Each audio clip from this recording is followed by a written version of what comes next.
Olá pessoal, muito bom dia a todos, muita paz, muita luz. É um prazer estar aqui com todos vocês mais uma vez. E agora nós vamos falar sobre um tema bastante interessante, que vai levantar uma discussão muito interessante. Como ficarão as religiões após o grande contato? Ontem nós discutimos, assim, como que cada religião estaria pronta para o contato. Quem que estaria mais pronto para o contato?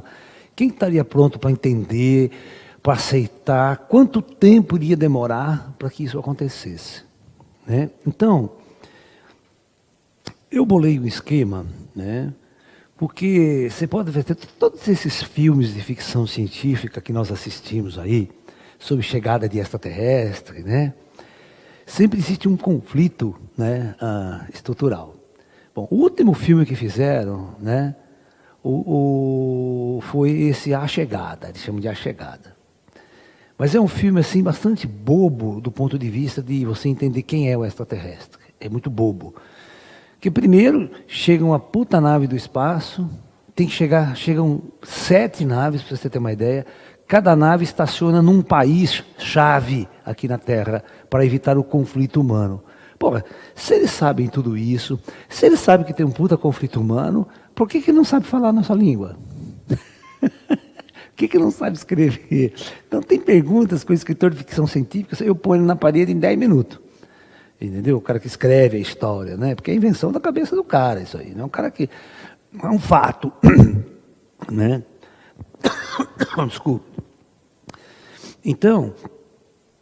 E geralmente, se essa nave pousa em algum lugar, a primeira coisa que acontece é o exército cerca tudo, não deixa ninguém chegar perto. E censura tudo o que sai dali. Então não é um contato para a humanidade. Certo? Isso é um contato para meia dúzia. Certo? Que vai controlar a informação e vai controlar tudo o que está acontecendo ali. É o que todos os governos têm feito desde a década de 50 com o fenômeno OVNI. Então... se o fenômeno OVNI não anda na cidade, não abduz o Zé Ninguém, João ninguém fica sabendo que existe, porque a coisa esconde tudo. Se fosse só a Força Aérea vendo, só os radares, ninguém sabia de nada até hoje. Mas nós sabemos que a intervenção extraterrestre é um fenômeno planetário e ele vem para toda a humanidade. Ele não vem para os religiosos, ele não vem para os políticos, não vem para os militares, específico, não dão contato só para o militar, só lá na área 51 tem ET, nós temos controle de tudo e vocês não sabem de nada. Isso é uma balela, essa é a maior enganação. Roswell é a maior enganação que existe na face da história. É óbvio que o governo americano não sabe absolutamente nada sobre ET, não tem nenhuma tecnologia ET na mão, não possui absolutamente nada. Tudo isso é uma enganação total. Para quem conhece o ET na parte invisível, hoje que vocês viram ele andando aqui na parte invisível, como é que um cara que vai se submeteu a ser capturado? Isso é bobagem total, não existe isso. Isso é uma coisa que a gente chama de contra-informação. Como eu não tenho poder nenhum sobre o fato, como eu não tenho nada de controle, e está tudo acontecendo, os UFOs estão aparecendo, abduzindo pessoas, o governo não sabe o que faz, então ele lança uma contra-informação dizendo assim: não se preocupe, nós já capturamos um disco voador, capturamos eles estão aqui, eles são falíveis, nossas armas são eficientes contra eles, vocês não se preocupem, tá? Só que ao mesmo tempo, eu não posso oficialmente falar isso. Então eu tenho que jogar laranjas para falar isso, entendeu? E o governo nega, não temos nada, não existe disco voador no civil, não existe nada disso. Mas por baixo do pano a contra-informação sai para que vocês achem que o governo tem controle sobre tudo.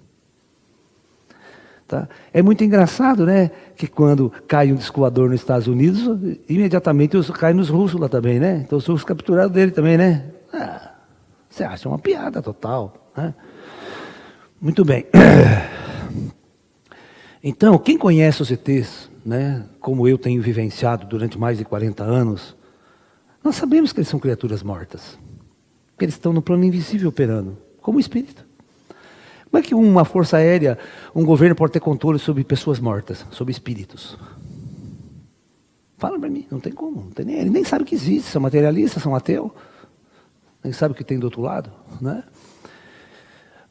O fenômeno ufológico só vai ser compreendido pela humanidade somente depois que oficialmente a ciência aceitar, entender e compreender a realidade da vida após a morte. A realidade da existência da vida na outra dimensão. Só isso. Antes, pode esquecer. Da mesma forma que o ser humano está mais perdido que um cego em tiroteio aqui nas trevas, qualquer avenção que ele quer entender sobre... Eu vou contar uma história interessante para vocês com o espírita. Tá? Com a religião espírita. Depois nós vamos discutir mais profundamente isso. Há mais ou menos uns 30 anos atrás, eu fui fazer uma conferência de ufologia na cidade de Jundiaí, tá? Aqui pertinho, perto de São Paulo. E tinha umas 40 pessoas na plateia, tinha muita gente não, e eu comecei a falar bem dessa natureza espiritual dos extraterrestres, sabe? Natureza espiritual dos ETs. Comecei a falar. De repente, cara, um senhor de uns 60 anos se levanta na plateia, brabo, sabe aquela coisa arrogante? Ao invés de fazer uma pergunta para você, o cara quer confrontar você, né? O velho chato do cacete, né? O cara levantou para mim e falou assim: professor, eu acho que o senhor está confundindo tudo. Né? O senhor está confundindo o extraterrestre com o espírito. Né? Eu sou kardecista há mais de 40 anos. Né? E nunca vi absolutamente nada sobre extraterrestre. Né? Aí eu perguntei assim para ele: o que é o extraterrestre para você então? Aí vem aquela visão mais idiota e clássica, né, que todo mundo tem sobre disco voador, sobre ET. É o seguinte: você tem aqui o planeta Terra, você tem aqui distante na galáxia, qualquer lugar, o planeta X, né? Aí aqui você tem o ET morando aqui, e você tem os homens, nós aqui, os humanos morando aqui, certo? Muito bem. O que é o extraterrestre para ele? Então, eu perguntei: o que é o extraterrestre? Ele falou assim: o extraterrestre, professor, é um ser como nós, que simplesmente sai do seu planeta num disco voador e vem visitar a Terra aqui. Esse é um extraterrestre. O senhor está confundindo extraterrestre com espírito. Eu falei: vou pegar esse velho corno na curva. Né? Eu já fui examinado, né, por César Lattes, por grandes cientistas, que você dá uma escorregada, o nego... Você já teve deutese, né? Você já viu o que é a banca examinadora, como dizer que são filha das putas, né? E principalmente os negros da física, da Unicamp, você deu um deslize, o nego já está dando rasteira, não sei. Você não pode errar nada. Você citou uma coisa, o cara falou: onde você tirou isso? Quem foi que disse? Onde que falou? Onde está escrito isso? Os caras são fora, né? Você não pode afirmar nada por você. Você tem que ter base do que você está falando em tudo. Né? Aí eu falei: vou pegar esse velho, filho da puta. Né? Eu falei assim para ele: escuta aqui, meu senhor, o senhor falou uma coisa muito interessante, que os ETs são pessoas que nem nós, né? Que nem nós. Aí eu falei: o senhor é kardecista, não é? O senhor frequenta centro espírita toda semana? Não, toda semana eu vou no centro espírita, né? Trabalho lá, ajudo, faço tudo lá.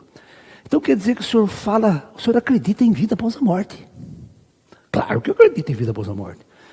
Então quer dizer o seguinte, que quando nós morremos, nós todo mundo viramos espíritos, né? E vamos viver no plano espiritual, certo? Certo, isso que somos nós. Mas engraçado, você falou aí uma coisa muito interessante, que os ETs são pessoas que nem nós. Né? Eu quero saber, quando o ET morre, ele vai para onde?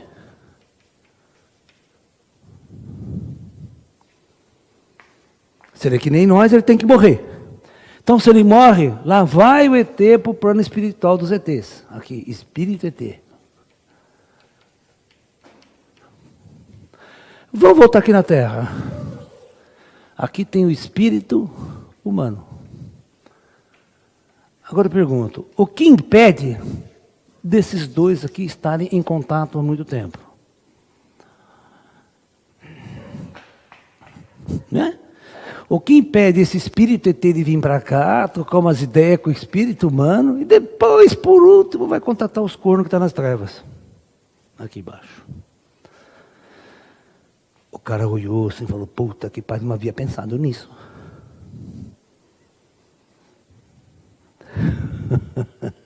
Então, aí eu já dou um nó na cabeça dos espíritas, sabe? Se você aceita a vida em outros mundos, você tem que aceitar a vida espiritual em outros mundos. Da mesma forma que você aceita a vida espiritual após a morte aqui na Terra. Né? O cara já ficou meio...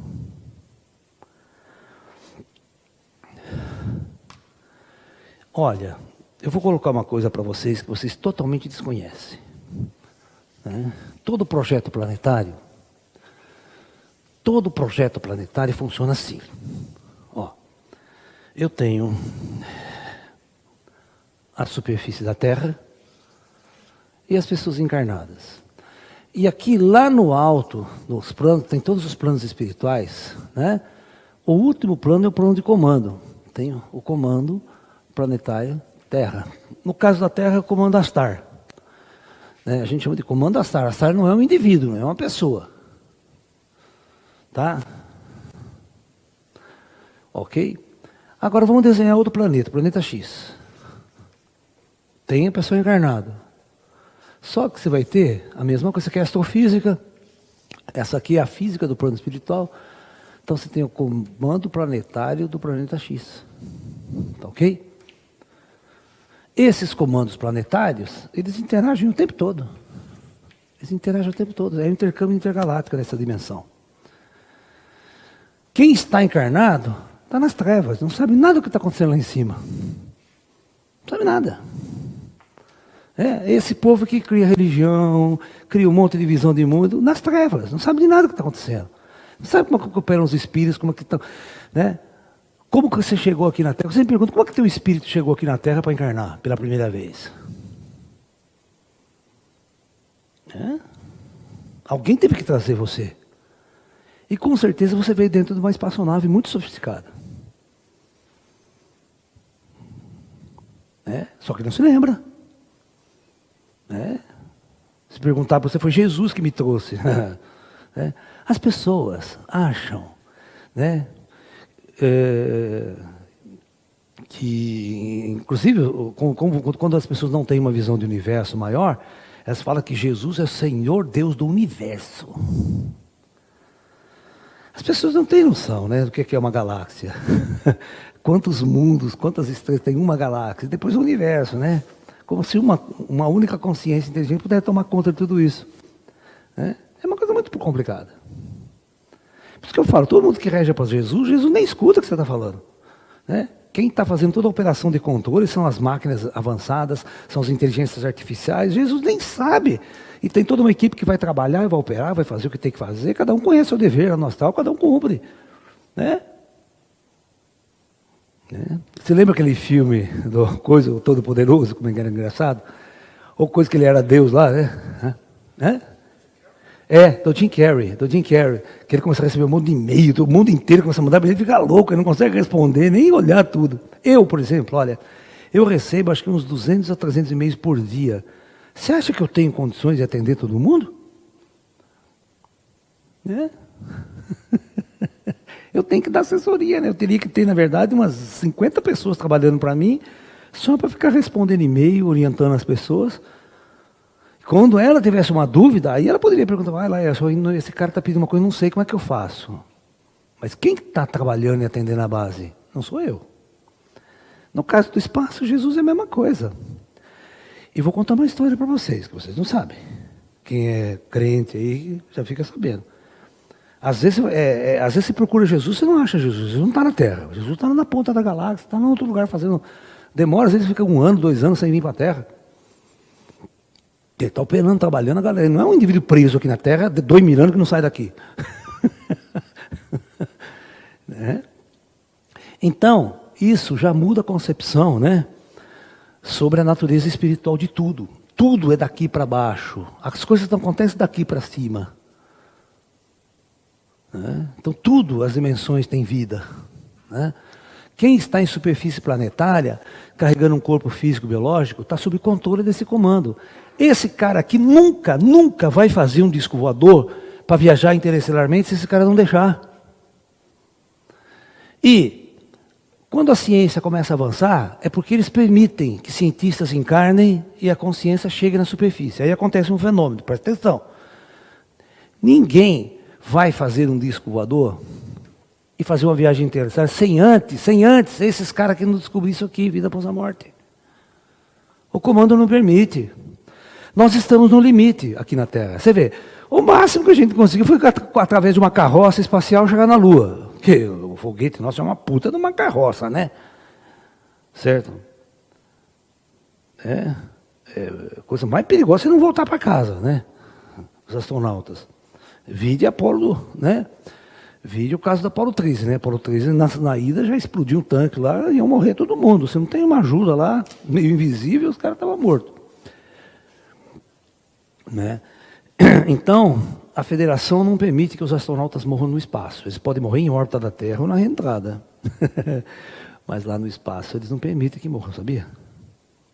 Porque é lei da federação. A lei da federação é uma lei de ajuda mútua. Né? Você está no espaço, você está sobre a lei da federação. Assim que você entra no órbita terrestre, você está sobre a lei do karma. É setorial o negócio. Então, por isso, há um controle muito grande de tudo isso aí. Então, mas vamos entrar no nosso tema. Então, esse aqui já é o caso dos espíritas, né? Como é que eu dei um nó na cabeça do espírita? O espírita entendeu o que é um extraterrestre. O espírita ele estaria muito mais fácil de entender a natureza espiritual do ET. Porque ele já fala com o espírito, ele tem essa realidade do espírito, certo? Então ele deveria entender que os ETs também têm a sua natureza espiritual, têm a sua realidade após a morte no planeta deles. Né? Você vê os filmes de ficção científica, Guerra nas Estrelas, aquelas puta guerra, todo mundo se matando no espaço, aquelas raças diferentes, né? Tudo lutando. Então, depois que morre, e daí?